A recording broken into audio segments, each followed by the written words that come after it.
लगे तू अज तो बाद मरदाने दे बराबर दी तेरी घाल कमाई हो जाएगी। तू मरदाने दे बराबर हो जाएगा। जिन्ना भी इत्थे नगर है वो सारा तेनू पूजिया करेगा। दोहरा सहजाते कर बंद कै उन पूजे जगतेश। शहजादे ने दोवें हाथ जोड़े ने।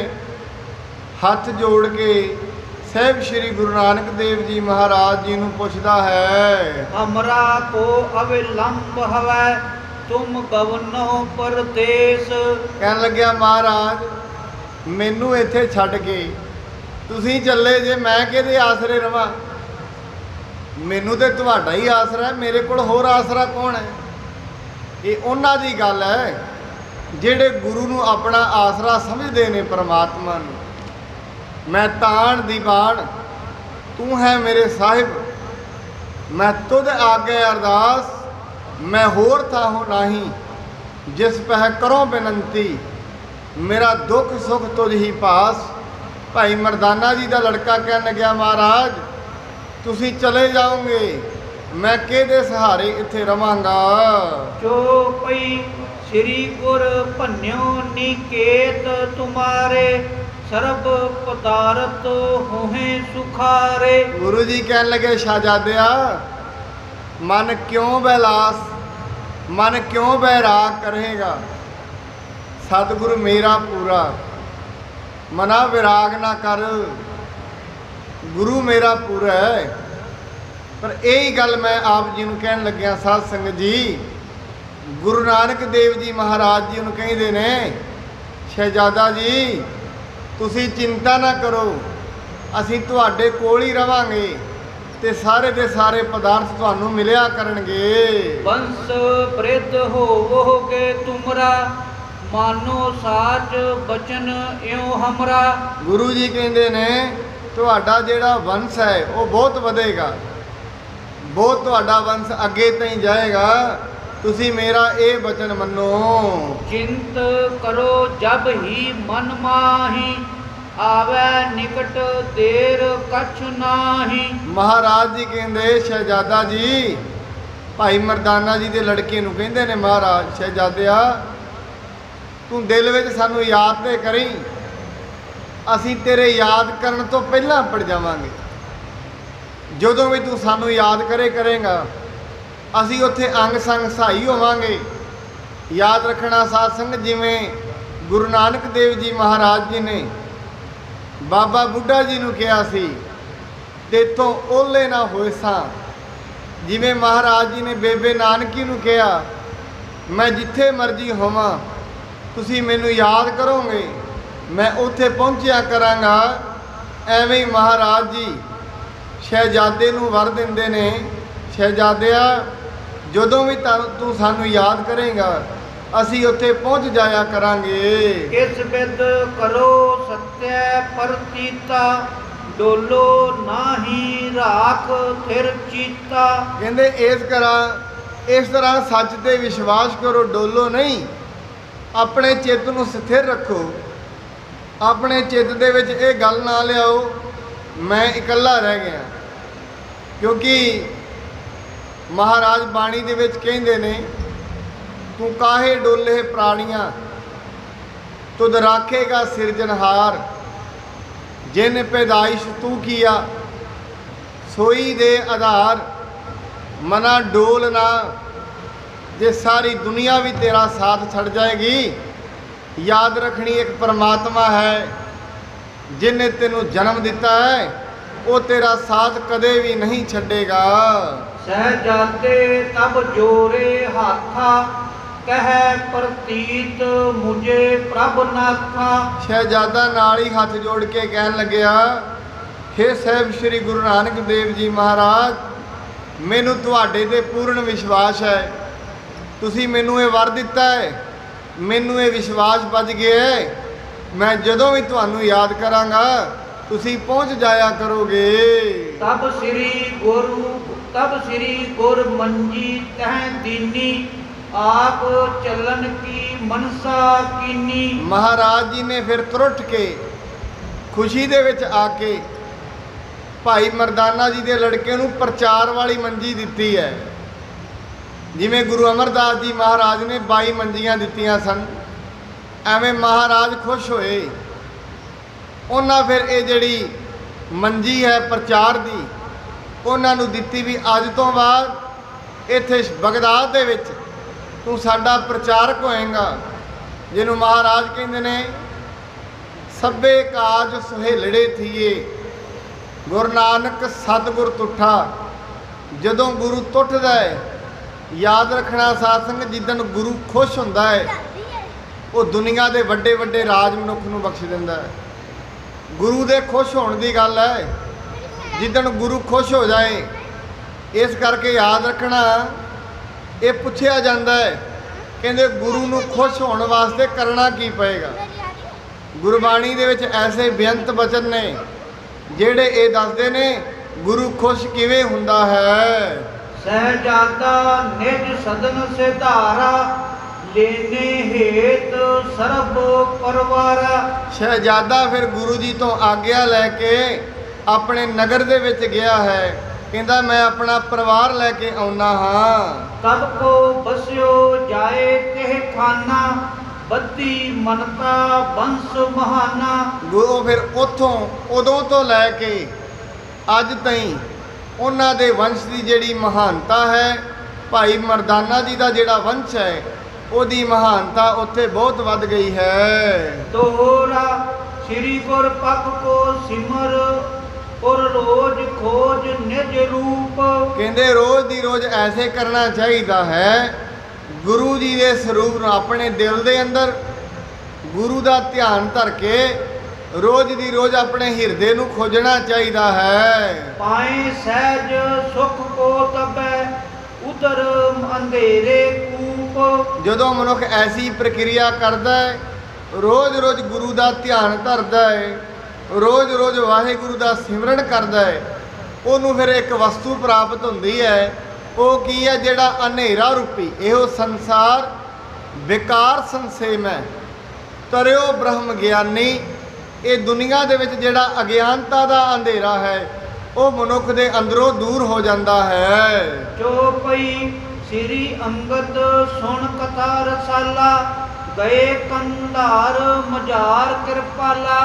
ਭਾਈ ਬਾਲਾ ਜੀ ਕਹਿੰਦੇ ਹੈ ਗੁਰੂ ਅੰਗਦ ਦੇਵ ਜੀ ਮਹਾਰਾਜ, ਕਿਉਂਕਿ ਇਹ ਜਿਹੜੀ ਕਥਾ ਆਪਾਂ ਸਰਵਣ ਕਰ ਰਹੇ ਹਾਂ, ਇਹ ਕਥਾ ਨੂੰ ਭਾਈ ਬਾਲਾ ਜੀ ਨੇ ਆਪਣੇ ਮੁਖਾਰਬਿੰਦ ਤੋਂ ਸਾਹਿਬ ਸ੍ਰੀ ਗੁਰੂ ਅੰਗਦ ਦੇਵ ਜੀ ਨੂੰ ਸੁਣਾਇਆ ਸੀ। ਮੈਂ ਆਪ ਜੀ ਦੀ ਗਿਆਤ ਲਈ ਅਰਜ਼ ਕਰਾਂ, ਸ੍ਰੀ ਅਸ਼ਟ ਚਮਤਕਾਰ ਦੇ ਅੰਦਰ ਭਾਈ ਵੀਰ ਸਿੰਘ ਲਿਖਦੇ ਨੇ, ਜਦੋਂ ਗੁਰੂ ਅੰਗਦ ਦੇਵ ਜੀ ਦਾ ਦੀਵਾਨ ਜਿਵੇਂ ਆਪਾਂ ਹੁਣ ਬੈਠੇ ਐਵੇਂ ਸਜਦਾ ਹੁੰਦਾ ਸੀ, ਮਹਾਰਾਜ ਦੇ ਦਰਬਾਰ ਦੇ ਅੰਦਰ ਦੋ ਹੀ ਚੀਜ਼ਾਂ ਹੁੰਦੀਆਂ ਸੀ, ਜਾਂ ਤੇ ਗੁਰਬਾਣੀ ਦੇ ਵਿਚਾਰ ਹੁੰਦੀ ਸੀ, ਜਾਂ ਗੁਰੂ ਨਾਨਕ ਦੇਵ ਜੀ ਦੀ ਇਤਿਹਾਸ ਦੀ ਕਥਾ ਹੋਇਆ ਕਰਦੀ ਸੀ। ਸੰਗਤ ਬੜੇ ਪਿਆਰ ਨਾਲ ਐਵੇਂ ਹੀ ਗੁਰੂ ਅੰਗਦ ਦੇਵ ਜੀ ਦੇ ਟਾਈਮ ਇਹ ਕਥਾ ਨੂੰ ਐਵੇਂ ਹੀ ਬੈਠ ਕੇ ਸਰਵਣ ਕਰਿਆ ਕਰਦੀ ਸੀ। ਭਾਈ ਵੀਰ ਸਿੰਘ ਲਿਖਦੇ ਨੇ, ਇਸੇ ਤਰੀਕੇ ਦੇ ਨਾਲ ਕਥਾ ਹੋਣੀ, ਸੰਗਤ ਨੇ ਬੈਠ ਕੇ ਸੁਣਨਾ ਅਤੇ ਦਿਲ ਦੇ ਵਿੱਚ ਗੁਰੂ ਦਾ ਪ੍ਰੇਮ ਧਾਰਨ ਕਰਨਾ। ਮਹਾਰਾਜ ਗੁਰੂ ਅੰਗਦ ਦੇਵ ਜੀ ਨੇ ਸਖਤ ਹਦਾਇਤ ਕੀਤੀ ਹੋਈ ਸੀ, ਕਥਾ ਦੇ ਵਿੱਚ ਗੁਰੂ ਤੋਂ ਬਚ ਕੇ, ਗੁਰੂ ਕਥਾ ਦੇ ਵਿੱਚ ਗੁਰੂ ਦੀ ਵਿਚਾਰ ਨੂੰ ਛੱਡ ਕੇ ਹੋਰ ਕਿਸੇ ਵੀ ਚੀਜ਼ ਉੱਤੇ ਵਿਚਾਰ ਨਹੀਂ ਕਰਨੀ। ਇਸ ਕਥਾ ਦੇ ਅੰਦਰ, ਇਸ ਦਰਬਾਰ ਦੇ ਅੰਦਰ ਸਿਰਫ ਇੱਕ ਅਕਾਲ ਪੁਰਖ ਦੀ ਗੱਲ ਹੋਣੀ ਚਾਹੀਦੀ ਹੈ, ਹੋਰ ਸਮਾਜਿਕ ਗੱਲ ਇੱਥੇ ਨਹੀਂ ਹੋਣੀ ਚਾਹੀਦੀ। ਯਾਰ ਵਲੀ ਇੱਕ ਮੁਗਲ ਰਹੰਤਾ, ਤੇ ਸੋ ਕੀਨ ਮਿਲਨ ਭਗਵੰਤਾ। ਮਹਾਰਾਜ ਜੀ ਹੁਣ ਕੰਧਾਰ ਦੇ ਵਿੱਚ ਗਏ ਨੇ, ਕਿਰਪਾਲੂ ਸਤਿਗੁਰੂ ਜੀ ਗਏ ਨੇ, ਉੱਥੇ ਯਾਰਵਲੀ ਨਾਮ ਦਾ ਇੱਕ ਮੁਗਲ ਰਹਿੰਦਾ ਹੈ, ਸੱਚੇ ਪਾਤਸ਼ਾਹ ਉਹਨੂੰ ਮਿਲਣ ਲਈ ਗਏ ਹਨ। ਬੂਝਣ ਹਿਤ ਤੇ ਬਚਨ ਉਚਾਰਾ, ਉਪਤੋ ਆਪਣੋ ਨਾਮ ਚੇਤਾਰਾ। ਉਹਨੇ ਫਾਰਸੀ ਦੇ ਵਿੱਚ ਮਹਾਰਾਜ ਜੀ ਨੂੰ ਪੁੱਛਿਆ ਹੈ, ਯਾਰਵਲੀ ਕਹਿੰਦਾ ਹੈ ਤੁਹਾਡਾ ਨਾਮ ਕੀ ਹੈ? ਮਾਂ ਨਾਮ ਨਾਨਕ ਨਿਰੰਕਾਰੀ, ਕਹਿ ਮਾਇਆਨਾ ਕਰੋ ਉਚਾਰੀ। ਮਾਂ ਕਹਿੰਦੇ ਨੇ, ਇੱਕ ਸ਼ਬਦ ਹੁੰਦਾ ਹੈ ਮਾਂ, ਇੱਕ ਹੁੰਦਾ ਹੈ ਮਾਂ। ਗੁਰਬਾਣੀ ਦੇ ਵਿੱਚ ਹੁੰਦਾ ਹੈ ਮਾਂ ਕੋ ਅਵਰ ਨਾ ਢੰਗ, ਉੱਥੇ ਜੇ ਮਾਂ ਕਹਿ ਦਿੰਦੇ ਆ ਅਰਥ ਗਲਤ ਹੋ ਜਾਂਦਾ ਹੈ। ਹੁਣ ਇਸੇ ਕਰਕੇ ਮਹਾਰਾਜ ਉਹਨੂੰ ਕਹਿੰਦੇ ਨੇ ਮੇਰਾ ਨਾਮ ਜਿਹੜਾ ਹੈ ਉਹ ਨਾਨਕ ਨਿਰੰਕਾਰੀ ਹੈ। ਬੰਦਾ ਹਉ ਖੁਦਾਏ ਕਾ ਜਾਨੋ, ਪੁੰਨ ਬੂਝਤ ਨਿਜ ਪੀਰ ਬਖਾਨੋ। ਮੈਨੂੰ ਕਹਿੰਦੇ ਮਹਾਰਾਜ ਕਹਿੰਦੇ ਨੇ ਮੈਨੂੰ ਤੁਸੀਂ ਖੁਦਾ ਦਾ ਪਰਮਾਤਮਾ ਦਾ ਬੰਦਾ ਜਾਣੋ। ਤੇ ਫਿਰ ਪੁੱਛਿਆ ਤੁਹਾਡਾ ਪੀਰ ਕੌਣ ਹੈ? ਯਕ ਖੁਦਾਏ ਹੈ ਦਿਗਰ ਨਾ ਕੋਈ, ਜਗਤ ਮੁਰੀਦ ਪੀਰ ਵੱਡ ਸੋਈ। ਮਹਾਰਾਜ ਜੀ ਨੇ ਕਿਹਾ ਕਹਿੰਦੇ ਮੇਰਾ ਪੀਰ ਤੇ ਇੱਕ ਖੁਦਾ ਹੈ, ਕਿਉਂਕਿ ਮਹਾਰਾਜ ਆਪ ਨਾਰਾਇਣ ਕਲਾਧਾਰ ਜਗ ਮਹਿ ਪਰਵਰਿਓ, ਜਿਹਨੂੰ ਗੁਰਬਾਣੀ ਕਹਿੰਦੀ ਹੈ ਕਲਯੁਗ ਪ੍ਰਮਾਣ ਨਾਨਕ ਗੁਰ ਅੰਗਦ ਅਮਰ ਕਹਾਇਓ। ਕਲਯੁਗ ਦੇ ਵਿੱਚ ਸਾਹਿਬ ਸ੍ਰੀ ਗੁਰੂ ਨਾਨਕ ਦੇਵ ਜੀ ਮਹਾਰਾਜ ਪ੍ਰਮਾਣਿਕ ਹੋਏ। ਕਿਤੇ ਇਸ ਕਰਕੇ ਉਹ ਕਹਿ ਰਹੇ ਨੇ ਸੱਚੇ ਪਾਤਸ਼ਾਹ ਯਕ ਕਹਿੰਦੇ ਨੇ ਇੱਕ, ਯਕ ਮਤਲਬ ਹੁੰਦਾ ਹੈ ਇੱਕ। ਮਹਾਰਾਜ ਕਹਿੰਦੇ ਮੇਰਾ ਇੱਕ ਖੁਦਾਏ ਹੀ ਮੇਰਾ ਗੁਰੂ ਹੈ। ਬਚਨ ਸੁਣਤ ਭਾ ਦੇਖ ਨਿਹਾਲਾ, ਧਰਿਓ ਚਰਨ ਪੁਰ ਸਿਰ ਤਤਕਾਲਾ। ਜਦੋਂ ਉਹਨੇ ਗੁਰੂ ਜੀ ਦਾ ਐਸਾ ਬਚਨ ਸੁਣਿਆ ਵੀ ਇੱਕ ਖੁਦਾ ਨੂੰ ਇਹ ਮੰਨਦੇ ਹਨ, ਉਹਨੇ ਨਾਲ ਦੀ ਨਾਲ ਗੁਰੂ ਸਾਹਿਬ ਜੀ ਦੇ ਚਰਨਾਂ ਦੇ ਉੱਤੇ ਸੀਸ ਝੁਕਾ ਦਿੱਤਾ। ਤੁਮ ਖੁਦਾਏ ਹੋ ਧਰਿਓ ਸਰੀਰਾ, ਭਜੋ ਜਨਮ ਮਰਨ ਕੀ ਪੀਰਾ। ਮਹਾਰਾਜ ਜੀ ਨੂੰ ਕਹਿੰਦਾ ਸੱਚੇ ਪਾਤਸ਼ਾਹ ਤੁਸੀਂ ਖੁਦਾ ਦਾ ਰੂਪ ਧਾਰਨ ਕੀਤਾ ਹੈ, ਮੇਰੇ ਤੇ ਕਿਰਪਾ ਕਰੋ, ਮੇਰੀ ਜਨਮ ਤੇ ਮਰਨ ਦੀ ਪੀਰ ਨੂੰ ਢਾ ਦਿਓ। ਮੈਂ ਜਾਨੋ ਨਿਜ ਪੀਰ ਵਿਸਾਲਾ, ਤੁਮਰੋ ਭਾ ਮੁਰੀਦ ਇਹ ਕਾਲਾ। ਕਹਿੰਦੇ ਮੈਂ ਤੁਹਾਨੂੰ ਬੜਾ ਵੱਡਾ ਪੀਰ ਸਮਝ ਲਿਆ, ਯਾਰ ਵਲੀ ਕਹਿੰਦਾ ਹੈ।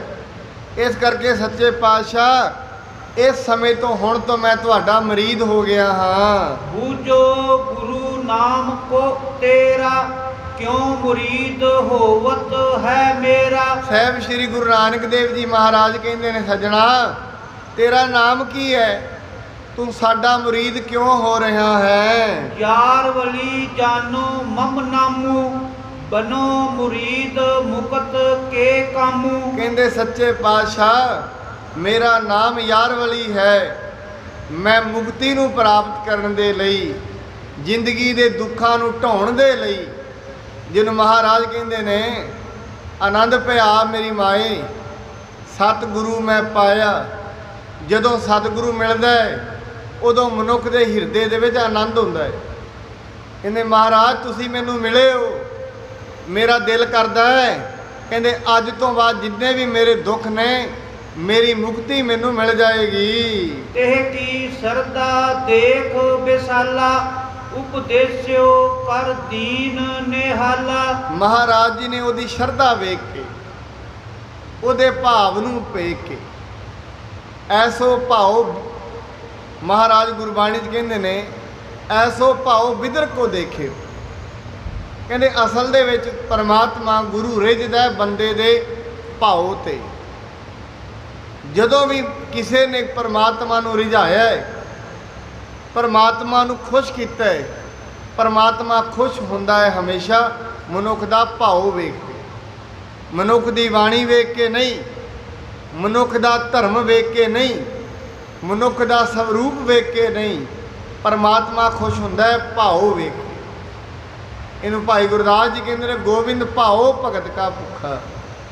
ਗੋਬਿੰਦ ਨੂੰ ਹੋਰ ਕੋਈ ਭੁੱਖ ਨਹੀਂ, ਗੋਬਿੰਦ ਨੂੰ ਇੱਕੋ ਇੱਕ ਭੁੱਖ ਹੈ, ਉਹ ਮਨੁੱਖ ਦੇ ਪ੍ਰੇਮ ਦੀ ਹੈ। ਏਕ ਨਿਸਾ ਬਸ ਕੈ ਤੇ ਸਦਨਾ, ਚਲਨ ਤਿਆਰ ਭੇ ਪੰਕਜ ਬੰਦਨਾ। ਮਹਾਰਾਜ ਜੀ ਸੱਚੇ ਪਾਤਸ਼ਾਹ ਇੱਕ ਰਾਤ ਉਹਦੇ ਘਰ ਰਹੇ ਨੇ, ਉਸ ਤੋਂ ਬਾਅਦ ਸੱਚੇ ਪਾਤਸ਼ਾਹ ਅੱਗੇ ਚੱਲਣ ਦੀ ਤਿਆਰੀ ਕਰ ਰਹੇ ਹਨ।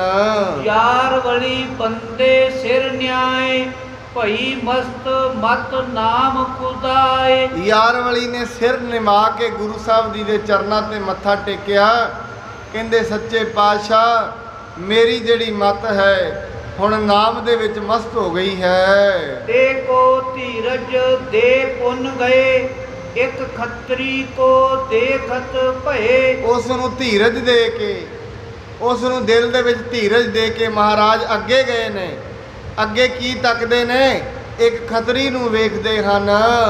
ਜੰਮੀ ਬਰਫ਼ ਬਹੁ ਤਿਸ ਨੋ ਫੋਰੀ, ਲਾਗਿਓ ਮਜਨ ਕਰਨੇ ਭੋਰੀ। ਕਹਿੰਦੇ ਬੜੀ ਬਰਫ਼ ਜੰਮੀ ਹੋਈ ਸੀ, ਉਹਨੇ ਉਹ ਬਰਫ਼ ਨੂੰ ਤੋੜਿਆ ਤੇ ਉਹ ਠੰਡੇ ਪਾਣੀ ਦੇ ਨਾਲ ਇਸ਼ਨਾਨ ਕਰਨ ਲੱਗ ਪਿਆ।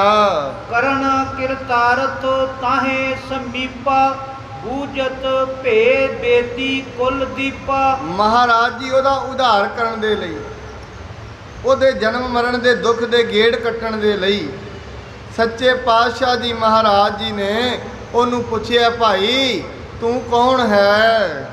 ਕੋ ਹੈ ਬਰਨ ਨਾਮ ਕੋ ਤੇਰਾ, ਨਾਹਨ ਚਾਹਤ ਹੈ ਸੀਤ ਕਨੇਰਾ। ਗੁਰੂ ਜੀ ਕਹਿੰਦੇ ਨੇ ਤੇਰਾ ਵਰਣ ਕੀ ਹੈ, ਤੇਰਾ ਨਾਮ ਕੀ ਹੈ, ਤੇ ਆ ਇੰਨੀ ਠੰਡੀ ਬਰਫ਼ 'ਚ ਤੂੰ ਕਿਉਂ ਨਹਾਉਣਾ ਚਾਹੁੰਦਾ ਹੈ? ਕਰ ਸਨਾਨ ਜਬ ਬਾਹਰ ਆਵਾ, ਦਰਸ਼ਨ ਦੇਖਤ ਭਰਮ ਨਸਾਵਾ। ਜਦੋਂ ਉਹਨੇ ਇਸ਼ਨਾਨ ਕੀਤਾ, ਇਸ਼ਨਾਨ ਕਰਕੇ ਆਇਆ, ਜਦੋਂ ਗੁਰੂ ਜੀ ਦੇ ਦਰਸ਼ਨ ਪਰਸੇ, ਦਰਸ਼ਨ ਪਰਸਦਿਆਂ ਹੀ ਉਹਦੇ ਦੁੱਖ ਦੂਰ ਹੋ ਗਏ। ਕਹਿੰਦੇ ਨੇ ਤੁਧ ਡਿੱਠੇ ਸੱਚੇ ਪਾਤਸ਼ਾਹ, ਮਲ ਜਨਮ ਜਨਮ ਦੀ ਕੱਟੀ। ਸਾਧ ਸੰਗਤ ਜੀ, ਇਹ ਜਿਹੜੀਆਂ ਪੰਕਤੀਆਂ ਨੇ ਆਪਾਂ ਕਈ ਵਾਰੀ ਤੱਕਦੇ ਆ, ਪਾਵਨ ਜਪਜੀ ਸਾਹਿਬ ਦੀ ਬਾਣੀ ਅਸੀਂ ਪੜ੍ਹਦੇ ਆ, ਕਈ ਵਾਰੀ ਸੰਗਤ ਕਹਿੰਦੀ ਹੈ ਦਿਲ ਦੇ ਵਿੱਚ ਇਹ ਬਾਣੀ ਟਿਕਦੀ ਨਹੀਂ। ਅਸਲ ਦੇ ਵਿੱਚ ਕੀ ਹੁੰਦਾ, ਇਹ ਬਾਣੀ ਮਹਾਪੁਰਖ ਦੀ, ਇਹ ਬਾਣੀ ਜਿਹੜੀ ਅਸੀਂ ਸੁਣਦੇ ਆ, ਇਹ ਬਾਣੀ ਜਿਹੜੀ ਅਸੀਂ ਪੜ੍ਹਦੇ ਆ, ਇਹ ਬਾਣੀ ਨੂੰ ਅੰਦਰ ਵਸਾਉਣ ਦੇ ਲਈ ਨਾਲ ਨਾਲ ਸਾਨੂੰ ਗੁਰੂ ਮੰਤਰ ਤੇ ਮੂਲ ਮੰਤਰ ਦਾ ਅਭਿਆਸ ਕਰਨਾ ਪੈਂਦਾ ਹੈ। ਜਦੋਂ ਜਦੋਂ ਅਸੀਂ ਅਭਿਆਸ ਕਰਦੇ ਰਹਿੰਦੇ ਆ, ਫਿਰ ਕਈ ਵਾਰੀ ਇੱਕ ਇੱਕ ਪੰਕਤੀ ਸਾਡੇ ਬੜੀ ਸੱਟ ਲਾਉਂਦੀ ਹੈ। ਕਈ ਵਾਰੀ ਇੱਕ ਇੱਕ ਪੰਕਤੀ ਐਸੀ ਲੱਗ ਜਾਂਦੀ ਹੈ, ਮਨੁੱਖ ਦਾ ਮਨ ਉਹ ਪੰਕਤੀ ਦੇ ਵਿੱਚ ਮਗਨ ਹੋ ਜਾਂਦਾ ਹੈ। ਜਿਵੇਂ ਇੱਕ ਜ਼ਿਮੀਂਦਾਰ ਹੈ, ਜ਼ਿਮੀਂਦਾਰ ਨੇ ਦਾਣਾ ਐਵੇਂ ਨਹੀਂ ਸੁੱਟ ਦਿੰਦਾ ਪੈਲੀ ਦੇ ਵਿੱਚ। ਜ਼ਿਮੀਂਦਾਰ ਕੀ ਕਰਦਾ, ਪਹਿਲਾਂ ਪੈਲੀ ਨੂੰ ਵਾਹੁੰਦਾ ਹੈ, ਵਾਹ ਵਾਹ ਕੇ ਵਾਹ ਵਾਹ ਕੇ, ਜਦੋਂ ਚੰਗੀ ਹੋ ਜਾਂਦੀ ਹੈ ਫਿਰ ਉਹਦੇ ਵਿੱਚ ਦਾਣਾ ਦਿੰਦਾ। ਐਵੇਂ ਜਿਹੜਾ ਸਾਡਾ ਮਨ ਹੈ, ਇਹ ਜਦੋਂ ਨਾਮ ਦੇ ਨਾਲ ਰੰਗਿਆ ਜਾਏਗਾ, ਨਾਮ ਜਪ ਜਪ ਕੇ ਭਰਿਆ ਮਤ ਪਾਪਾਂ ਕੈ ਸੰਗ, ਉਹ ਧੋਪੈ ਨਾਵੇਂ ਕੇ ਰੰਗ। ਜਦੋਂ ਨਾਮ ਦੇ ਨਾਲ ਇਹਦੇ ਅੰਦਰੋਂ ਮੈਲ ਨਿਕਲ ਜਾਏਗੀ, ਫਿਰ ਇਹਦੇ ਅੰਦਰ ਪਾਵਨ ਬਾਣੀ ਦੇ ਸ਼ਬਦ ਟਿਕਣੇ ਸ਼ੁਰੂ ਹੋ ਜਾਣਗੇ।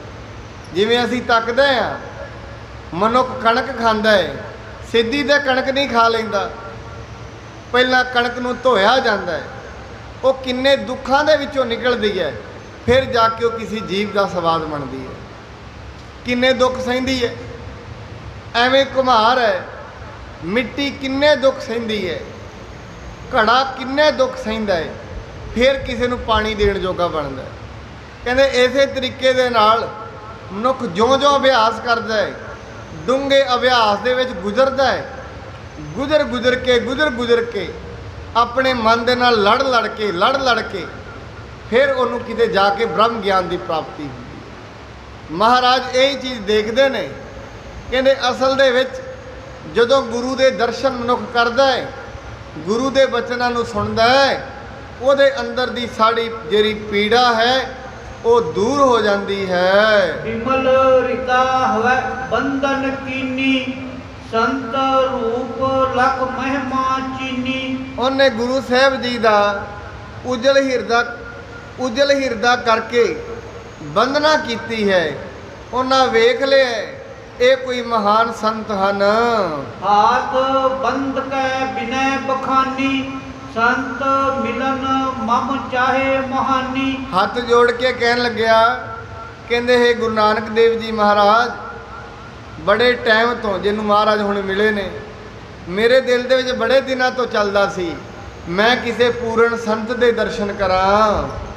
ਅਬ ਆਵਰ ਪਰ ਭਈ ਪ੍ਰੀਤੀ, ਦਰਸ਼ ਦੇਖ ਭਾ ਮਾਨ ਯੁਤ ਪ੍ਰੀਤੀ। ਗੁਰੂ ਜੀ ਨੂੰ ਕਹਿਣ ਲੱਗਿਆ ਹੁਣ ਆਪ ਜੀ ਤੇ ਯਕੀਨ ਹੈ, ਯਕੀਨ ਹੋ ਗਿਆ ਹੈ, ਦਰਸ਼ਨ ਕਰਕੇ ਮੇਰੇ ਮਨ ਦੇ ਵਿੱਚ ਬੜੀ ਪ੍ਰੀਤੀ ਉਤਪਨ ਹੋ ਗਈ ਹੈ। ਪੂਰਬ ਕਰਮਨ ਕੇ ਫਲ ਪਾਏ, ਪੂਰਨ ਸੰਤ ਮਿਲੇ ਤੁਮ ਆਏ। ਕਹਿੰਦੇ ਕੋਈ ਪੂਰਬ ਲਈ ਕਰਮ ਨੇ ਮੇਰੇ ਜਿਹੜੇ ਤੁਸੀਂ ਪੂਰਨ ਸੰਤ ਮਿਲ ਪਏ।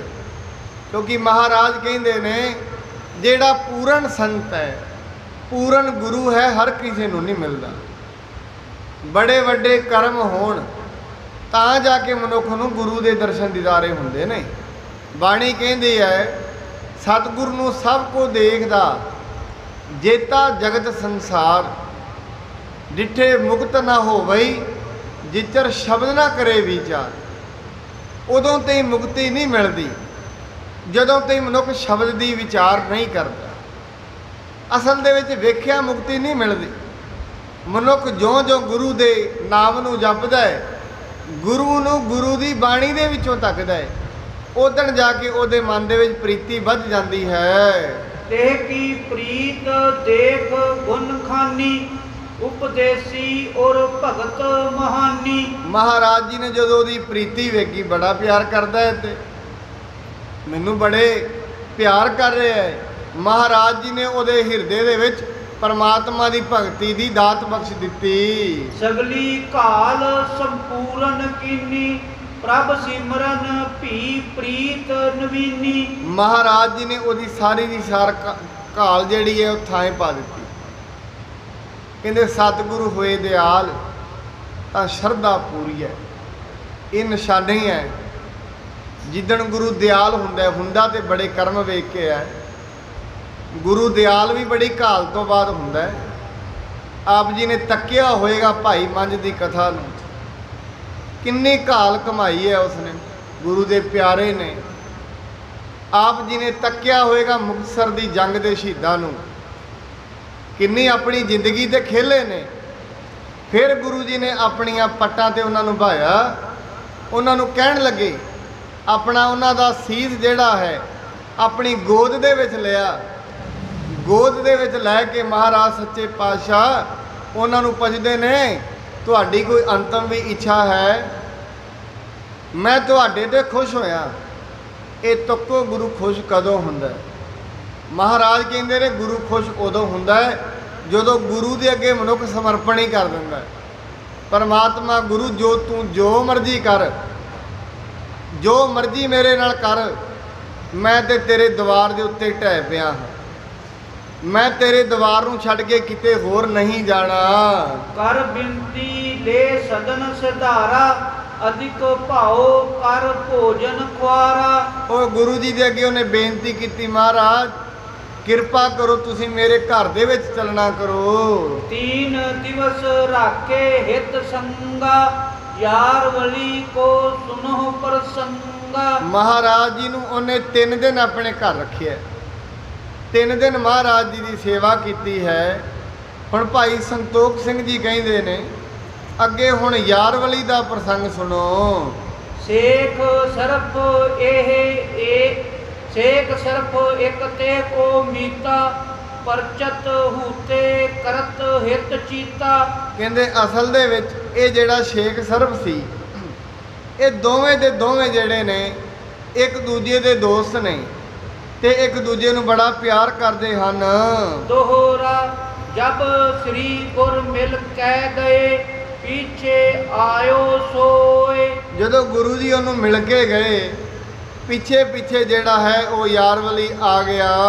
ਹੋਇਓ ਮਗਨ ਬਿਲੋਕ ਕੈ, ਬੂਝਿਓ ਬਚਨ ਬੁਗੋਏ। ਉਹ ਗੁਰੂ ਜੀ ਨੂੰ ਵੇਖ ਕੇ ਬੜਾ ਪ੍ਰਸੰਨ ਹੋਇਆ। ਪ੍ਰਸੰਨ ਹੋਣ ਤੋਂ ਬਾਅਦ ਉਹਨੇ ਗੁਰੂ ਜੀ ਨੂੰ ਪ੍ਰਸ਼ਨ ਪੁੱਛਿਆ ਹੈ, ਕੌਣ ਹਾਲ ਤੁਮ ਭਏ ਦੀਵਾਨੇ, ਜਗ ਵਿਵਹਾਰ ਸਰਬ ਬਿਸਰਾਨੇ। ਗੁਰੂ ਜੀ ਨੂੰ ਕਹਿੰਦਾ ਮਹਾਰਾਜ ਤੁਸੀਂ ਕਿਹੜੀ ਚੀਜ਼ ਨੂੰ ਵੇਖ ਕੇ ਇੰਨੇ ਦੀਵਾਨੇ ਹੋ ਗਏ ਹੋ, ਪਰਮਾਤਮਾ ਦੀ ਭਗਤੀ ਦੇ ਵਿੱਚ ਲੱਗੇ ਹੋ, ਮੈਨੂੰ ਐਵੇਂ ਦੱਸਣਾ ਕਰੋ। ਮਹਾਰਾਜ ਜੀ ਨੂੰ ਪੁੱਛਦਾ ਹੈ ਸਾਰੇ ਜਗਤ ਦੇ ਵਿਹਾਰ ਛੱਡ ਕੇ ਕਿਉਂ ਤੁਸੀਂ ਦੁਨੀਆ ਨੂੰ ਤਾਰਨ ਚੱਲ ਪਏ ਹੋ? ਕਾਲ ਔਰ ਵਿਦ ਔਰੋ ਆਜਾ, ਕੋ ਤੋਹ ਮਿਲਿਓ ਭਇਓ ਅਸ ਕਾਜਾ। ਕਹਿੰਦੇ ਨੇ ਕੱਲ ਤੂੰ ਹੋਰ ਤਰ੍ਹਾਂ ਦਾ ਸੀ, ਅੱਜ ਤੂੰ ਹੋਰ ਤਰ੍ਹਾਂ ਦਾ ਹੋ ਗਿਆ ਹੈ। ਯਾਰ ਵਲੀ ਤੇ ਸੰਗ ਬਗੋਵਾ, यक को मैं मुरीद लख होआ। ਕਹਿੰਦੇ ਕਿਸ ਹੁਣ ਉਹ ਜਿਹੜਾ ਸ਼ੇਖ ਸ਼ਰਫ ਹੈ ਉਹ ਯਾਰਵਲੀ ਨੂੰ ਪੁੱਛ ਰਿਹਾ ਸੀ ਵੀ ਤੂੰ ਇੰਨਾ ਮਸਤ ਕਿਉਂ ਹੋ ਗਿਆ, ਸਾਰੇ ਕਾਰ ਵਿਹਾਰ ਛੱਡਦੇ ਨੇ। ਉਹ ਕਹਿੰਦਾ ਮੈਨੂੰ ਇੱਕ ਪੀਰ ਮਿਲਿਆ ਹੈ ਜਿਹੜਾ ਇੱਕ ਖੁਦਾਏ ਦੀ ਬੰਦਗੀ ਕਰਦਾ ਹੈ। ਇਹ ਫਕੀਰ ਪੀਰ ਜੋ ਮੇਰੋ ਹਾਲ ਭਇਓ ਅਸ ਦਰਸ਼ਨ ਹੇਰੋ। ਮੇਰਾ ਇਹ ਜਿਹੜਾ ਹਾਲ ਹੋਇਆ ਹੈ ਉਸ ਫਕੀਰ ਦੇ ਦਰਸ਼ਨ ਕਰਨ ਮਾਤਰ ਨਾਲ ਹੀ ਹੋ ਗਿਆ ਹੈ। ਕਰਨਾ ਦ੍ਰਿਸ਼ਟ ਧਾਰ ਕੈ ਮੋਹ ਪਰ ਦੀਨੋ ਗਿਆਨ ਮੋਹ ਮਨ ਕੋ ਹਰ। ਮੇਰੇ ਉਹ ਕਹਿੰਦਾ ਹੈ ਅਸਲ ਦੇ ਵਿੱਚ ਉਹ ਫਕੀਰ ਨੇ ਮੇਰੇ ਤੇ ਬੜੀ ਦਇਆ ਦੀ ਨਿਗਾਹ ਧਾਰੀ, ਦਇਆ ਦੀ ਨਿਗਾਹ ਧਾਰ ਕੇ ਉਹਨੇ ਮੈਨੂੰ ਤੱਕਿਆ। ਉਦਣ ਦਾ ਮੈਨੂੰ ਉਹਨੇ ਮੇਰੇ ਮੋਹ ਨੂੰ ਕੱਟ ਦਿੱਤਾ ਹੈ, ਮੈਨੂੰ ਗਿਆਨ ਬਖਸ਼ ਦਿੱਤਾ ਹੈ। ਬੂਝੈ ਸੇਕ ਸੋ ਉਜਾ ਸਿਧਾਇਓ ਦਿਖਵਾਰੋ ਅਸ ਜਾਹੇ ਬਿਠਾਇਓ। ਕਹਿੰਦੇ ਅਸਲ ਦੇ ਵਿੱਚ ਉਹ ਸ਼ੇਖ ਸ਼ਰਫ ਕਹਿੰਦਾ ਹੈ ਕਿਰਪਾ ਕਰਕੇ ਮੈਨੂੰ ਵੀ ਉਸ ਗੁਰੂ ਨੂੰ ਤੂੰ ਮਿਲਾ ਦੇ। ਯਾਰ ਵਲੀ ਕਹਿ ਭਾਉ ਤਰੀਜੈ ਮਿਲਹਿ ਆਏ ਸੋ ਆਪ ਲਖੀਜੈ। ਕਹਿੰਦੇ ਅਸਲ ਦੇ ਵਿੱਚ ਉਹ ਕਹਿੰਦਾ ਯਾਰ ਵਲੀ ਸ਼ੇਖ ਸ਼ਰਫ ਨੂੰ, ਸ਼ੇਖ ਸ਼ਰਫ ਉਹਨੂੰ ਮਿਲਣ ਜਾਣ ਦੀ ਲੋੜ ਨਹੀਂ ਪੈਂਦੀ, ਉਹਨੂੰ ਤੂੰ ਯਾਦ ਕਰ ਉਹ ਇੱਥੇ ਹੀ ਆ ਜਾਏਗਾ। ਐਸਾ ਗੁਰੂ ਦਾ, ਗੁਰੂ ਨੂੰ ਜਦੋਂ ਵੀ ਸਿੱਖ ਯਾਦ ਕਰਦਾ ਹੈ, ਗੁਰੂ ਨੂੰ ਯਾਦ ਕਰਨ ਮਾਤਰ ਦੀ ਲੋੜ ਹੈ, ਗੁਰੂ ਆਪ ਹੀ ਪ੍ਰਗਟ ਹੋ ਜਾਂਦਾ ਹੈ। ਪਰ ਅਸਲ ਦੇ ਵਿੱਚ ਗੁਰੂ ਨੂੰ ਪ੍ਰਗਟ ਕਰਨ ਦੇ ਲਈ, ਗੁਰੂ ਨੂੰ ਬੁਲਾਉਣ ਦੇ ਲਈ ਸਾਡਾ ਭਾਉ ਉੱਡਾ ਵਡੇਰਾ ਹੋਣਾ ਚਾਹੀਦਾ। ਜਿਵੇਂ ਆਪ ਜੀ ਨੂੰ ਪਹਿਲਾਂ ਵੀ ਦੱਸਿਆ ਹੈ, ਕਹਿੰਦੇ ਨੇ ਕੋਈ ਬੀਬੀ ਨੇ ਗੁਰੂ ਗ੍ਰੰਥ ਸਾਹਿਬ ਮਹਾਰਾਜ ਜੀ ਨੂੰ ਬੜੇ ਪ੍ਰੇਮ ਨਾਲ ਯਾਦ ਕੀਤਾ ਤੇ ਉਹ ਗੁਰੂ ਗ੍ਰੰਥ ਸਾਹਿਬ ਮਹਾਰਾਜ ਉਹਦੇ ਘਰ ਗਏ। ਉਹਦੇ ਘਰਦਿਆਂ ਕਿਹਾ ਤੇਰੇ ਗੁਰੂ ਨੇ ਨਹੀਂ ਆਉਣਾ। ਉਹ ਸੋਚਦੇ ਨੇ ਗੁਰੂ ਜੀ ਦੇ ਕਿਹੜਾ ਚਰਨ ਨੇ, ਪਰ ਅਸਲ ਦੇ ਵਿੱਚ ਇਹ ਮਨੁੱਖਾਂ ਦੀ ਅਲਪ ਮਤ ਹੈ। ਕਿਉਂਕਿ ਅੱਜ 11ਵੀਂ ਗੱਦੀ ਤੇ 11ਵੀਂ ਜੋਤ ਤੇ ਸਾਹਿਬ ਸ੍ਰੀ ਗੁਰੂ ਗ੍ਰੰਥ ਸਾਹਿਬ ਜੀ ਵਿਰਾਜਮਾਨ ਨੇ। ਜਿਵੇਂ ਪਹਿਲੇ ਗੁਰੂ ਸਾਹਿਬ ਜੀ ਨੇ ਮੱਥਾ ਗੁਰੂ ਅੰਗਦ ਦੇਵ ਜੀ ਨੂੰ ਟੇਕਿਆ, ਗੁਰੂ ਅੰਗਦ ਦੇਵ ਜੀ ਨੇ ਗੁਰੂ ਅਮਰਦਾਸ ਜੀ ਨੂੰ ਮੱਥਾ ਟੇਕਿਆ, ਐਵੇਂ ਹੀ 10ਵੇਂ ਪਿਛਾ ਸਾਹਿਬ ਸ੍ਰੀ ਗੁਰੂ ਗੋਬਿੰਦ ਸਿੰਘ ਮਹਾਰਾਜ ਜੀ ਨੇ ਗੁਰੂ ਗ੍ਰੰਥ ਸਾਹਿਬ ਜੀ ਨੂੰ ਮੱਥਾ ਟੇਕਿਆ। ਉਹਨਾਂ ਕਿਹਾ ਸਭ ਸਿੱਖਨ ਕੋ ਹੁਕਮ ਹੈ ਗੁਰੂ ਮਾਨਿਓ ਗ੍ਰੰਥ। ਗੁਰੂ ਗ੍ਰੰਥ ਦੀ ਮਾਨਿਓ ਪ੍ਰਗਟ ਗੁਰਾਂ ਕੀ ਦੇਹ, ਜੋ ਪ੍ਰਭ ਕੋ ਮਿਲ ਬੋਚ ਹੈ ਖੋਜ ਸ਼ਬਦ ਮੈਂ ਲੈ। ਅਸਲ 'ਚ ਉਦਣ ਗੁਰੂ ਸਾਹਿਬ ਜੀ ਨੇ ਕਿਹਾ ਸੀ ਅੱਜ ਤੋਂ ਬਾਅਦ ਸਿੱਖੋ ਤੁਹਾਨੂੰ ਰੱਖਣ ਵਾਲੇ, ਤੁਹਾਡੇ ਤੇ ਦਇਆ ਕਰਨ ਵਾਲੇ, ਤੁਹਾਡੇ ਦੁੱਖਾਂ ਨੂੰ ਦੂਰ ਕਰਨ ਵਾਲੇ ਸਾਹਿਬ ਸ੍ਰੀ ਗੁਰੂ ਗ੍ਰੰਥ ਸਾਹਿਬ ਮਹਾਰਾਜ ਜੀ ਨੇ। ਅੱਜ ਤੋਂ ਬਾਅਦ ਜਦੋਂ ਵੀ ਤੁਹਾਡੀ ਕੋਈ ਬਿਰਥਾ ਹੋਏਗੀ, ਜੀ ਕੀ ਬਿਰਥਾ ਹੋਏ ਗੁਰ ਪਹਿ ਅਰਦਾਸ ਕਰ। ਅੱਜ ਤੋਂ ਬਾਅਦ ਜਦੋਂ ਵੀ ਕਦੀ ਦੁੱਖਾਂ ਦੇ ਵਿੱਚ ਘਿਰੋ ਕਿਸੇ ਹੋਰ ਕੋਲ ਨਹੀਂ ਜਾਣਾ, ਇਹਨਾਂ ਗੁਰੂ ਗ੍ਰੰਥ ਸਾਹਿਬ ਜੀ ਅੱਗੇ ਅਰਦਾਸ ਕਰੋ। ਪਰ ਮੈਂ ਕਈ ਵਾਰੀ ਤੱਕਦਾ ਮਨੁੱਖ ਦੀ ਐਸੀ ਦ੍ਰਿਸ਼ਟੀ ਹੈ, ਗੁਰੂ ਦੇ ਅੱਗੇ ਬੇਨਤੀਆਂ ਕਰਦਾ ਹੈ, ਫਿਰ ਅਸਲ ਦੇ ਵਿੱਚ ਉਹਦਾ ਜਿਹੜਾ ਭਾਉ ਹੈ ਉਹ ਉੱਡਾ ਨਹੀਂ ਹੁੰਦਾ। ਫਿਰ ਉਹ ਅੱਬਲ ਵਾਏ ਕਹਿ ਉੱਠਦਾ ਹੈ ਕਹਿੰਦੇ ਸਾਡੀ ਤੇ ਗੁਰੂ ਸੁਣਦਾ ਹੀ ਨਹੀਂ। ਗੁਰੂ ਸੁਣਦਾ ਹੈ ਪਰ ਅਸਲ ਦੇ ਵਿੱਚ ਸਾਨੂੰ ਸੁਣਾਉਣਾ ਨਹੀਂ ਆਉਂਦਾ। ਮਨੁੱਖ ਗੁਰੂ ਨੂੰ ਸੁਣਾਉਣਾ ਨਹੀਂ ਜਾਣਦਾ, ਗੁਰੂ ਸੁਣਨ ਵਾਸਤੇ ਤਿਆਰ ਹੈ। ਇਸ ਕਰਕੇ ਮਹਾਰਾਜ ਜੀ ਉਹ ਜਿਹੜਾ ਸ਼ੇਖ ਸ਼ਰਫ ਹੈ ਉਹਨੂੰ ਯਾਰ ਵਲੀ ਕਹਿੰਦਾ ਹੈ ਤੂੰ ਗੁਰੂ ਨਾਨਕ ਨੂੰ ਇੱਥੇ ਹੀ ਬੈਠ ਕੇ ਯਾਦ ਕਰ, ਗੁਰੂ ਨਾਨਕ ਸਾਹਿਬ ਇੱਥੇ ਆਪਣੇ ਆਪ ਹੀ ਆ ਜਾਣਗੇ। ਸੁਨਤ ਬਚਨ ਦੇ ਧਰਨਾ ਬੈਸਾ ਕਹੈ ਉਠੋ ਪੇਖ ਕੈ ਉਹ ਕੈਸਾ।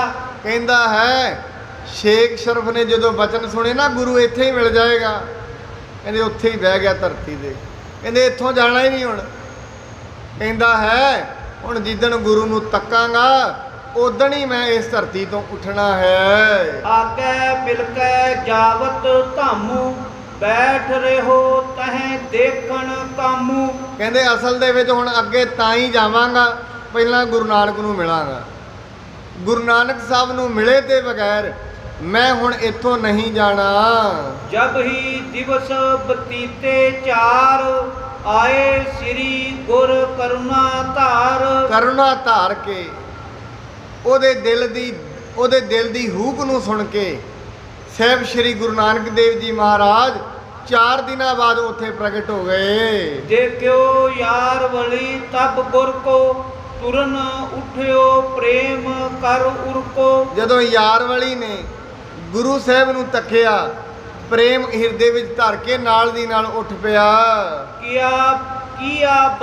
ਕੀਆ ਬੰਧਨ ਜੁਗ ਪਦ ਅਰ ਬੰਦਾ ਬੈ ਸਾਰੇ ਪੁਨ ਆਨੰਦ ਕੰਦਾ। ਚਰਨਾ ਕਮਲਾਂ ਤੇ ਬੰਧਨਾ ਕਰਕੇ ਗੁਰੂ ਜੀ ਦੇ ਸਾਹਮਣੇ ਬੈਠ ਗਿਆ, ਫਿਰ ਆਨੰਦ ਦੇ ਮੂਲ ਭਾਵ ਗੁਰੂ ਜੀ ਨੂੰ ਬਿਠਾਇਆ ਹੈ। ਸੇਖ ਸਰਫ ਪੁਨ ਬਾਨੀ ਭਾਕੀ ਖਪਣੀ ਕਰਤ ਚੇਕਾਰ ਜੋ ਰਾਖੀ।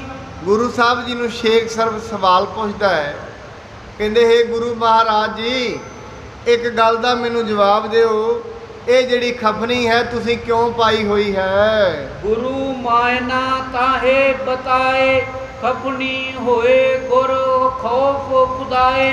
ਗੁਰੂ ਜੀ ਮਹਾਰਾਜ ਜੀ ਹੁਣ ਉਹਨੂੰ ਖਪਣੀ ਦਾ ਦੱਸਦੇ ਨੇ, ਕਹਿੰਦੇ ਇਹ ਖਪਣੀ ਮੈਂ ਤਾਂ ਪਾਈ ਹੈ, ਜਿਹੜੇ ਖਪਣੀ ਪਾ ਕੇ ਰੱਖਦੇ ਨੇ, ਕਹਿੰਦੇ ਅਸਲ ਦੇ ਵਿੱਚ ਮਨੁੱਖ ਜਦੋਂ ਇਹਨੂੰ ਮੈਂ ਵੇਖਦਾ ਮੈਨੂੰ ਖੁਦਾ ਦਾ ਖੌਫ ਰਹਿੰਦਾ ਹੈ। ਜੀਵਤ ਮਿਰਤਕ ਜਗਤ ਹੈ ਵੈ ਰਹੀ ਹੈ, ਹੱਕ ਪਛਾਣ ਸਰਬ ਸੁਖ ਲਈ ਹੈ। ਕਹਿੰਦੇ ਅਸਲ ਦੇ ਵਿੱਚ ਜਗਤ ਦੇ ਵਿੱਚ ਮਨੁੱਖ ਨੂੰ ਰਹਿਣਾ ਵੀ ਐਵੇਂ ਚਾਹੀਦਾ ਹੈ, ਜੀਵਤ ਮਿਰਤਕ ਰਹਿਣਾ ਚਾਹੀਦਾ ਹੈ, ਆਪਣੇ ਅੰਦਰ ਦਾ ਸਾਰਾ ਹੰਕਾਰ ਛੱਡ ਕੇ ਰਹਿਣਾ ਚਾਹੀਦਾ ਹੈ। ਜੋ ਕੁਝ ਵੀ ਇਹਦੇ ਕੋਲ ਦਾਤਾਂ ਹੈ ਨੇ ਸਭ ਕੁਝ ਗੁਰੂ ਦੀਆਂ ਪਰਮਾਤਮਾ ਦੀਆਂ ਸਮਝਣੀਆਂ ਚਾਹੀਦੀਆਂ ਨੇ।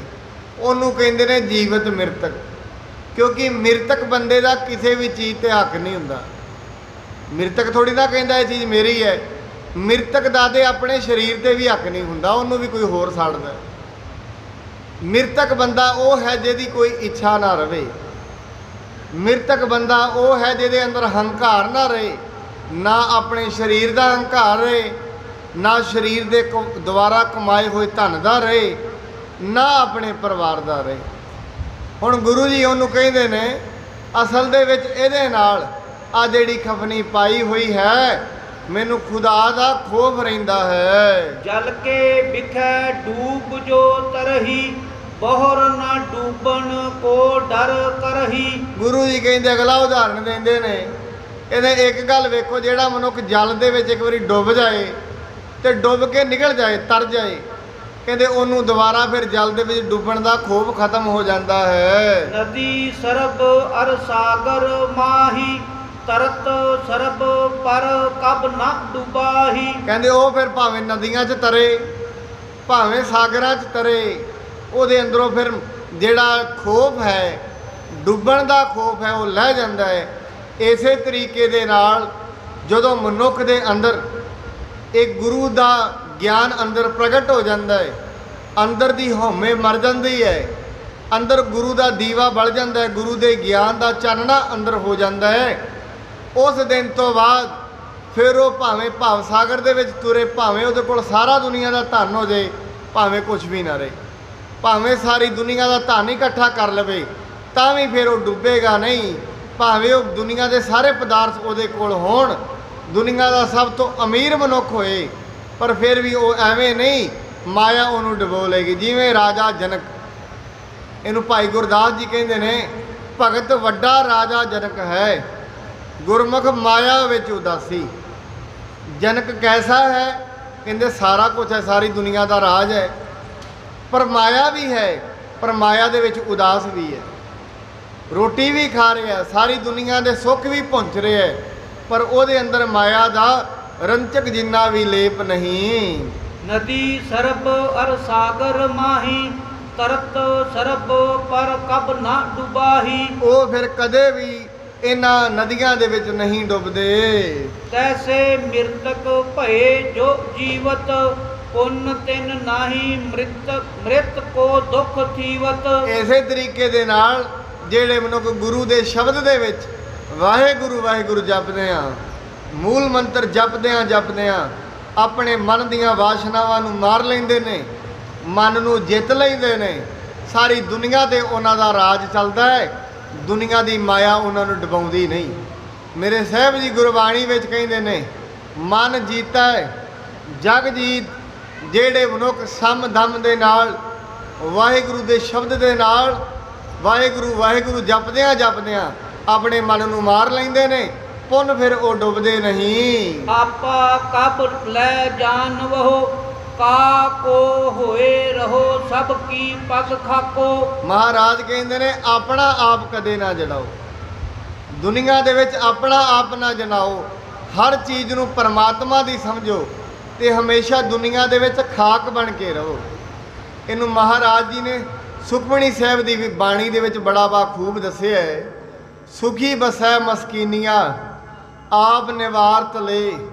ਕਹਿੰਦੇ ਅਸਲ ਦੇ ਵਿੱਚ ਸੱਜਣਾ, ਜਿਹੜੇ ਲੋਕ ਆਪਣੇ ਆਪ ਨੂੰ ਨੀਵਾਂ ਸਮਝਦੇ ਨੇ, ਸੁਖੀ ਬਸੈ ਮਸਕੀਨੀਆਂ, ਉਹ ਲੋਕ ਦੁਨੀਆ ਦੇ ਵਿੱਚ ਸੁਖੀ ਵਸਦੇ ਨੇ।